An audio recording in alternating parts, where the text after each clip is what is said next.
प्यारे विद्यार्थियों, पुनः आप सभी का स्वागत है। मैं डॉक्टर तेज प्रकाश, प्रधानाचार्य प्रेम महाविद्यालय इंटर कॉलेज वृंदावन मथुरा, आज कक्षा 11 अर्थशास्त्र विषय के सांख्यिकी के अंतर्गत आंकड़ों के प्रस्तुतिकरण का अध्ययन करेंगे। आंकड़ों के प्रस्तुतिकरण के संदर्भ में सर्वप्रथम प्रस्तुतिकरण जो किया जाता है वो किया जाता है पाठ्य विषयक प्रस्तुतिकरण।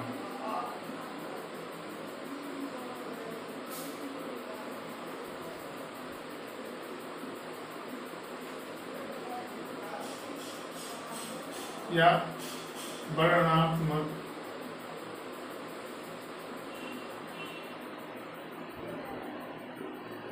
प्रस्तुतिकरण। पाठ्य विषयक या वर्णनात्मक प्रस्तुतिकरण के अंतर्गत हम किसी घटना का वर्णन करके उसका विश्लेषण करते हैं। हमें किसी विद्यालय के परीक्षा फल का अध्ययन करना है तो हमने वहाँ पर कक्षा 6, 7, 8, 9, 10, 11, 12 की कक्षाओं के रिजल्ट का वर्णन हम वर्णनात्मक रूप से कर सकते हैं। कक्षा 6 का रिजल्ट 60% है, कक्षा 7 का 65% है, कक्षा 8 का 55% है, कक्षा 9 का 90% है, कक्षा 10 का परसेंट जो है वो 75% है। इसका अभिप्राय ये है कि वहाँ पर अपनी बात को एक वर्णन की तरह विश्लेषण कर रहे हैं, उसकी व्याख्या कर रहे हैं, एक कथानक की तरह उसको हम प्रस्तुत कर रहे हैं। तकनीकी दृष्टि से पाठ विषयक प्रस्तुतिकरण वो वैज्ञानिक नहीं होता है, अतः हम दूसरा इसका प्रस्तुतिकरण करते हैं, वो करते हैं सारणीबद्ध प्रस्तुतिकरण।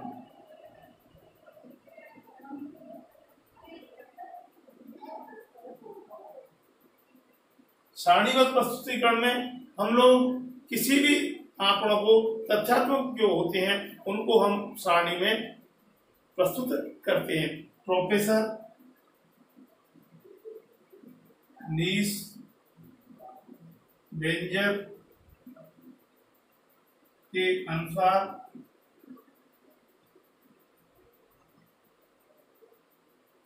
सांख्यिकी सारणी खानों एवं पंक्तियों में आंकड़ों का स्वव्यवस्थित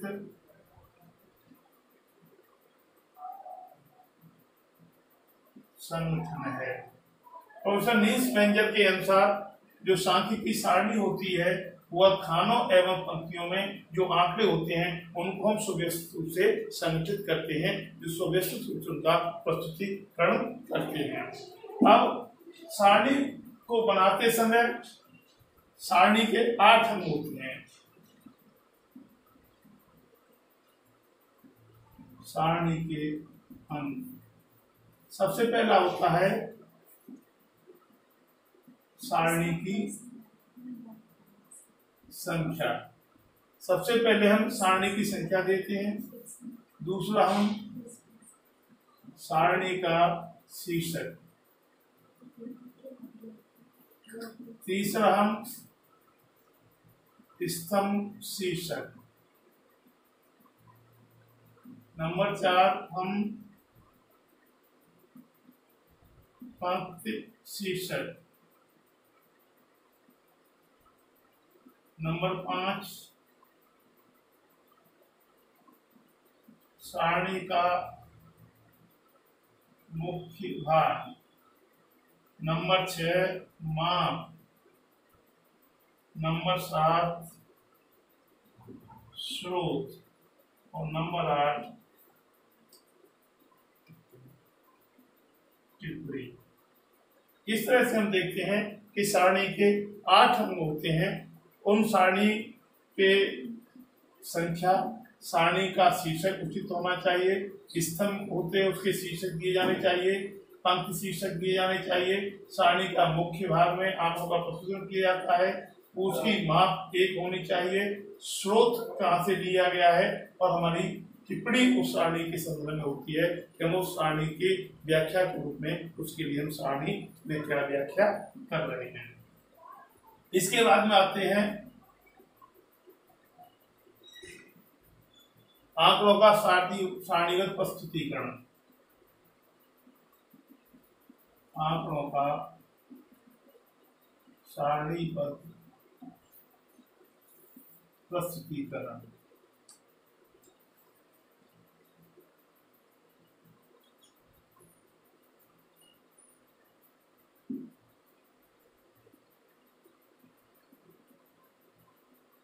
ये 4 तरह से किया जाता है। गुणात्मक वर्गीकरण,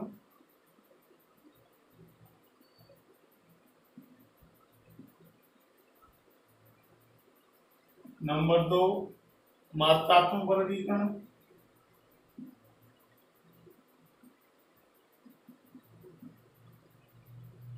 नंबर 3 का स्थानिक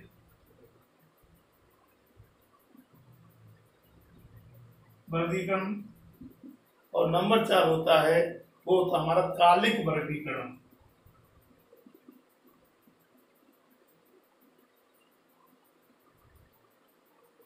जब सारणी में गुण के आधार पर वर्गीकरण किया जाता है, जैसे महिला, पुरुष, साक्षर, निरक्षर, तो इन गुणों के आधार पर जब सारणी बनाई जाती है, ये उनका प्रश्न किया जाता है, वो होता है हमारा गुणात्मक। जब हम मात्रा पर के आधार पर वर्गीकरण करते हैं कि प्रत्येक वर्ष में क्या संख्या रही हमारी, उसको करते हैं, तो ये मात्रात्मक वर्गीकरण होता है। स्थानिक वर्गीकरण जब स्थान के आधार पर, देश, प्रदेश या जिला के आधार पर, और कालिक वर्गीकरण होता है समय के अनुसार। इसमें दिन, घंटा, महीना, वर्ष हो सकते हैं। इस तरह से आंकड़ों का सारणीबद्ध प्रस्तुतीकरण हम 4 तरह से कर सकते हैं।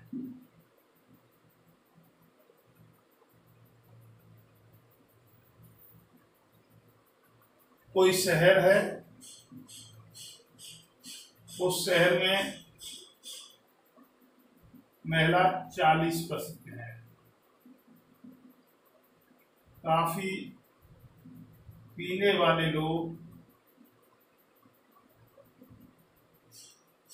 45% है, पुरुष काफी न पीने वाले 20 हैं। यदि इसको तालिका के द्वारा हम दिखाना चाहें तो हमने यहाँ पर पुरुष लिए, यहाँ पर महिला ली, यहाँ पर हमने योग लिया, यहाँ पर काफी पीने वाले लिए, यहाँ पर हमने काफी न पीने वाले लिए, और यहाँ पर हमने योग लिया।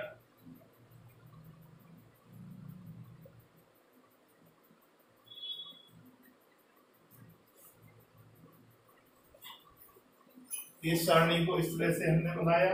अब इसमें ये जो आंकड़े दिए उन आंकड़ों को हमने भर लिया, क्योंकि योग जो होता है वह 100% होता है। अब वहां पर महिला कितनी है?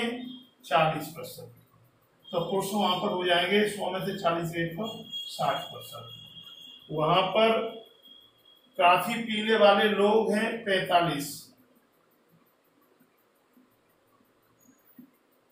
तो न पीने वाले लोग वहां पर हो जाएंगे 55%। पुरुषों की काफी न पीने वाले लोग, काफी न पीने वाले पुरुष वहां पर 20 हैं। टोटल पुरुष हमारे पास 60 हैं, काफी नहीं पीते हैं 20, तो पीने वाले लोग निकल के आएंगे 40। कुल योग 45 लोग काफी पीते हैं, जिनमें पुरुष 40 पीते हैं, तो महिलाएं यहाँ पर निकल के आएंगे 5। काफी न पीने वाले लोग 20 हैं, टोटल 55 है, तो महिलाएं 35 हो गई। अब हम आंकड़ों का प्रस्तुतीकरण ज्यामितीय करते हैं। इसमें सबसे पहला आता है सरल दंड चित्र। सरल दंड चित्र जो होता है वह हमारा सीधे सीधे दंड बना दिए जाते हैं। जैसे कोई वर्ष है, ये उत्पादन दे रखा है 1980 में 10 टन, 1981 में 15 टन, 1982 में 17 टन। यदि इसको हम ग्राफ पर दिखा दें सीधा सीधा, OX, OY, OS अक्ष पर हम वर्ष देते हैं, OY अक्ष पर हम उत्पादन देते हैं। 1980, 1981, 1982, इधर हमने उत्पादन ले लिया 5, 10, 15, 20। इसमें हमने 1980 में 10 टन, 1981 में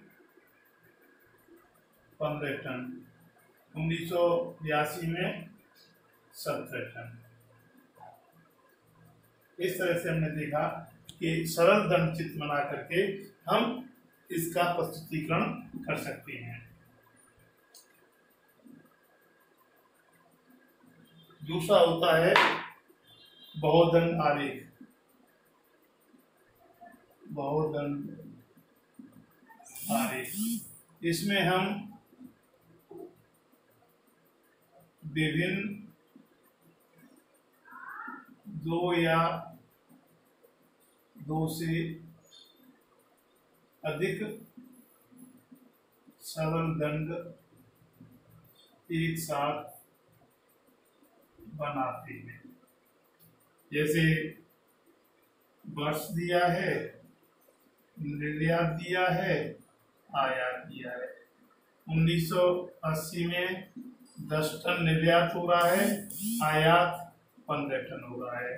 1981 में निर्यात 12 टन हो गया, आयात 20 टन हो गया। यदि इसको हम ग्राफ के द्वारा दिखाएं,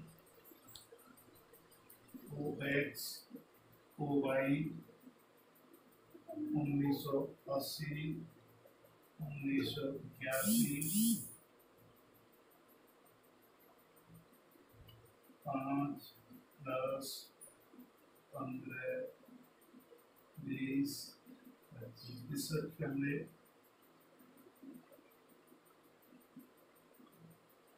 आयात और निर्यात लिए। 1980 में हमारा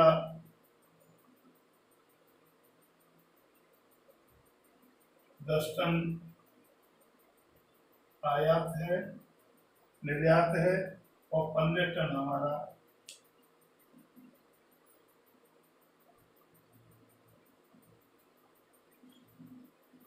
ये आयात है, ये हमारा निर्यात है।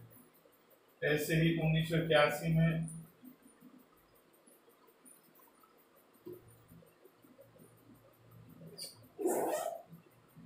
12 टन है, और ये हमारा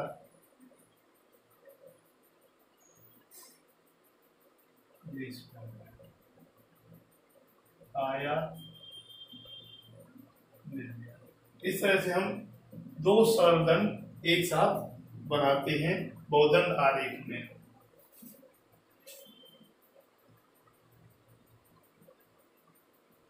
तीसरा होता है घटक दंड चित्र या अंतर्विधक दंड चित्र। इसमें हम एक ही सरल दंड में 2 विभिन्न गुणों का प्रदर्शन करते हैं। जैसे वर्ष है, ये आयात है, ये निर्यात है। 1980 में आयात हमारा 10 था, निर्यात हमारे 5 थे। 1981 में हमारे आयात 15 थे, निर्यात हमारे 8 थे। यदि हम इसको अंतर विभक्त में दिखाएं तो x o y 5, 10, 15, 20, 25, 30 आयात निर्यात वर्ष यदि 1980 1981 हमारे 1980 में आयात कितने थे? 10 और निर्यात कितने थे? हाँ, एक ही उसमें आयात नीचे दिखा दिया, निर्यात इसके ऊपर दिखा दिया। इसी तरह से इसमें कितने थे? 15। इस तरह से एक ही सरल चित्र में दो चीजों को हम प्रदर्शित कर देते हैं।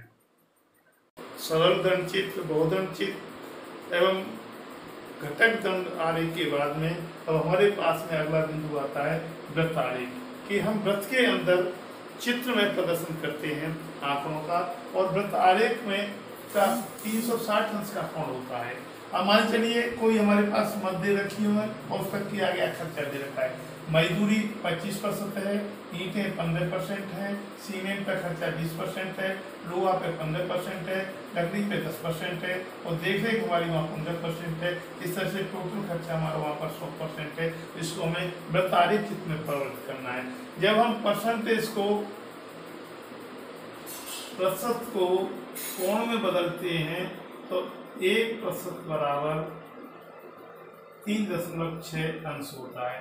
अतः इसे कोण में बदलने के लिए हमें प्रत्येक में 3.6 का गुणा यदि हम कर देंगे तो हमें कोण निकल करके आ जाएगा। 25 गुणा 3.6 से हम करेंगे तो हमारा 90 अंश निकल के आएगा। ये हम करेंगे तो 54 अंश निकल के आएगा। ये हम करेंगे तो 72 अंश निकलेगा। ये फिर हमारा 54 अंश, ये हमारा 36 अंश, ये हमारा फिर पुनः 54 अंश निकल करके आएगा। इस तरह से इस सब को हम जोड़ लेंगे तो ये हमारा 360 अंश हो जाएगा। अब हम इस खर्चे को जो हमारा परसेंटेज में दिया था उस परसेंटेज को जब हमने कोण में प्राप्त कर लिया तो इस कोण को जब हम वृत्त में भर देंगे तो ये हमारा वृत्त आरेख प्राप्त हो जाएगा।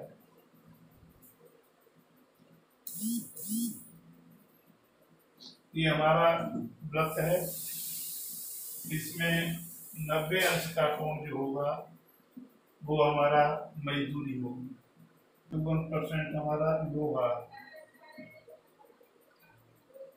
फिर 36%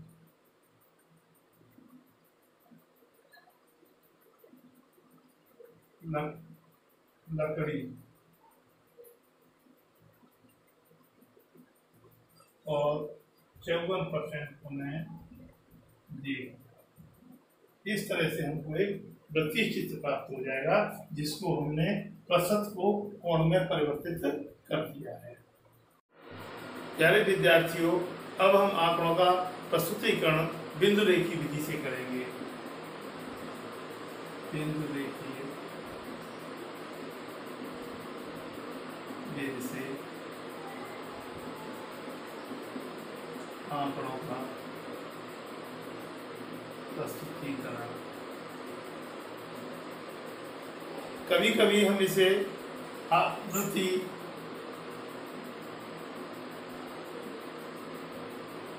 चित्रों के माध्यम से भी कहते हैं। जब हमारी सारणी सतत होती है, कंटिन्यूस होती है, जब हम आकृति चित्रों के माध्यम से हम अपने आंकड़ों का प्रस्तुतीकरण करते हैं। हम 3 आयत चित्र, आयत बहुभुज चित्र और आवृत्ति वक्र तीनों एक साथ बना सकते हैं। एक ही चित्र के द्वारा हमको ये प्राप्त हो सकते हैं।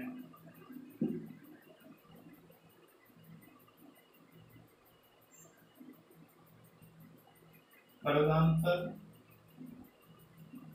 और आवृत्ति 0 से 5, 5 से 10, 10 से 15, 15 से 20, 20 से 25, 25 से 30।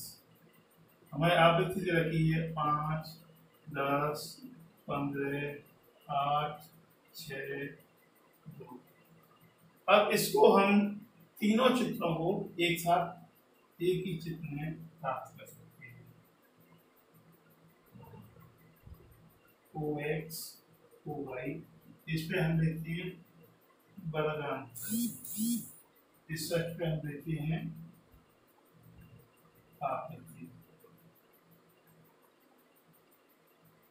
5, 10, 15, 20, 25, 30, 40।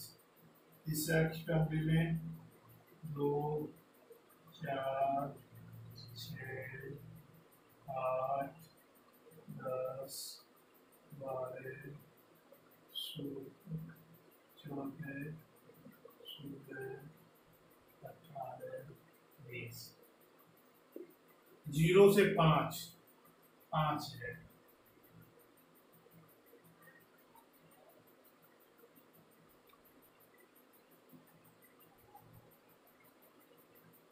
5 से 10, 10।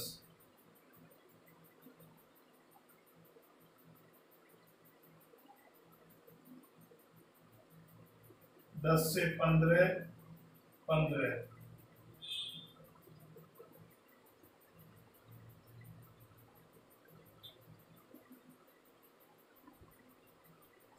8,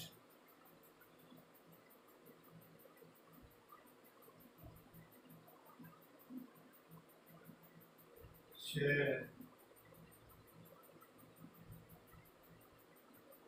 2। ये जो हमारा चित्र बन के आया, ये हमारा बिंदु विधि से आयत चित्र है।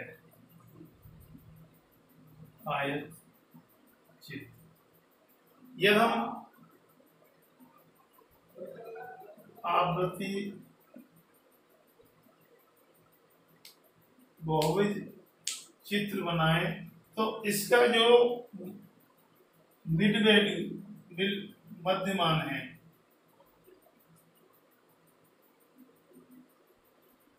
उनसे सीधी रेखा यदि हम मिलाते हैं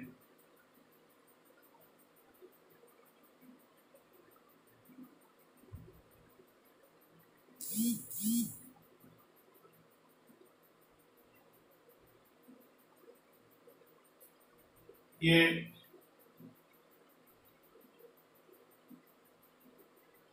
आवृत्ति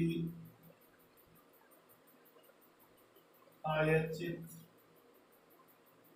ये आवृत्ति बहुभुज और तीसरा होता है हमारा आवृत्ति वक्र या वरांतर वक्र। हम सरल हाथ से एक सीधी सी रेखा खींचते हुए चले जाएं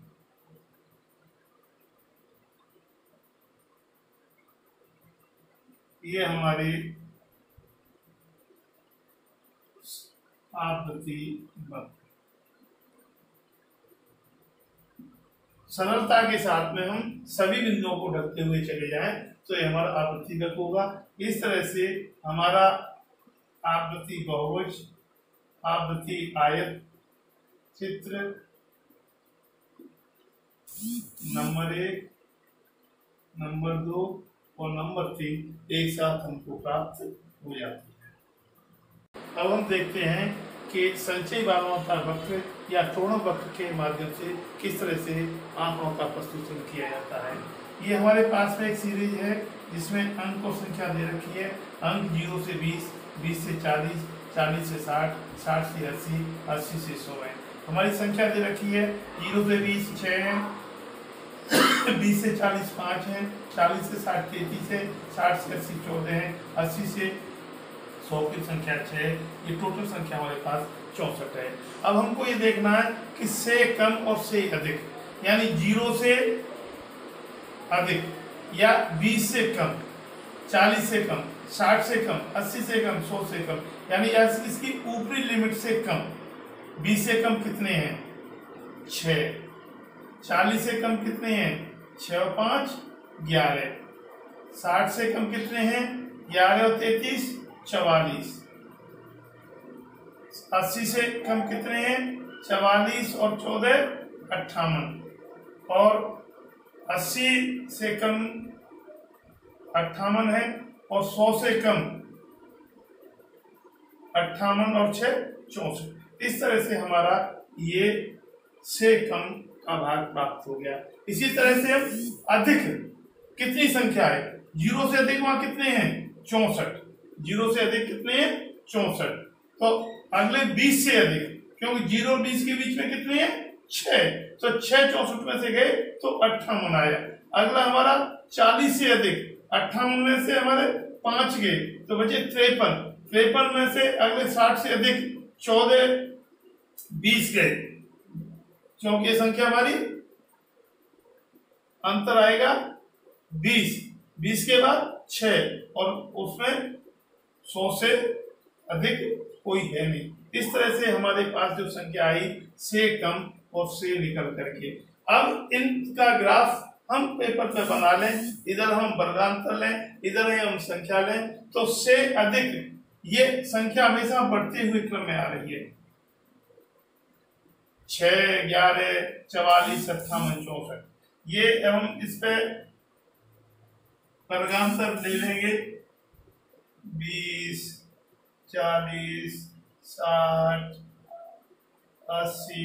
इस तरह से हम इस पे वर्गांतर डाल देंगे तो हम ये देखेंगे कि ये हमारी जो संख्या बढ़ती हुई, ये हमारा वक्र नीचे से ऊपर की ओर बढ़ते हुए क्रम में हमको प्राप्त होता है। उसी तरह से अधिक वाला हम देखेंगे, वो ऊपर से नीचे की ओर गिरता हुआ होता है और एक्स अक्ष को छूता हुआ हमारा एक समय पर हो जाता है कि ये हमारी संख्या इतनी होती है। तो इसको हम तोड़न वक्र या संचयी बारवर्ता वक्र भी कहते हैं। और ये जहां जिस जगह पर मिलते हैं वहां पर मध्यिका का निर्धारण होता है। ये हमारी मध्यिका होती है। इस तरह से हम देखते हैं कि तोड़न वक्र या संचयी बारवर्ता वक्र का निर्माण इस तरह से किया जाता है। संचयी बारवर्ता वक्र बनाने के लिए हमें जो अंक और संख्या दे रखी है उनमें से कम और से अधिक बनाने हैं। 20 से कम, 40 से कम, 60 से कम, 80 से कम और 100 से कम। उसी तरह से हम से अधिक में 0 से अधिक, 20 से अधिक, 40 से अधिक, 60 से अधिक और 80 से अधिक, इस तरह से हमको इसको प्राप्त करते हैं।